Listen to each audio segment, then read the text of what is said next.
ఒసే, నువ్వు పుట్టింటికి వెళ్తే నేను ఎలా బతకాలి స్వీటీ? ఈ 3 రోజులు నాకు గొంతులో మంచినీళ్లు కూడా దిగవు. ఓరి ఉల్లిపాయ మొగుడా, ఆపు నీ యాక్టింగ్. నేను గేట్ దాటగానే ఫ్రెండ్స్ ని పిలిచి బిర్యానీ లాగిస్తావని నాకు తెలుసు. ఏంటే, ఎలా ఆ మాట అంటున్నావు? నువ్వు లేకుంటే అన్నం కూడా మింగలేను స్వీటీ. నా ప్రాణం విలవిల్లాడుతోంది. అవునా? నీ ఏడుపు చూస్తుంటే నాకెందుకో నిన్ను వదిలి వెళ్ళబుద్ధి కావట్లేదు. మా అమ్మకు ఫోన్ చేసి నేను రాను అని చెప్పేస్తా. రా లోపలికి. క్యాన్సిలా? వద్దు వద్దు స్వీటీ, అత్తమ్మ ఫీల్ అవుతుంది కదా. నా కోసం వాళ్ళ ఆనందాన్ని చెడగొట్టకు. నేను ఎలాగోలా గుండెరాయి చేసుకుని ఈ వారం బతికేస్తాలే. ఆటోడు వెయిట్ చేస్తున్నాడు, త్వరగా వెళ్ళు.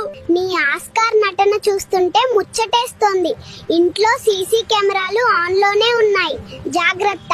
సరే, ఈ బ్యాగ్ తీసుకొని త్వరగా వెళ్ళిపో, లేకుంటే ఇక్కడ ఆగిపోయేలా ఉన్నావు. వెళ్ళిపోయాక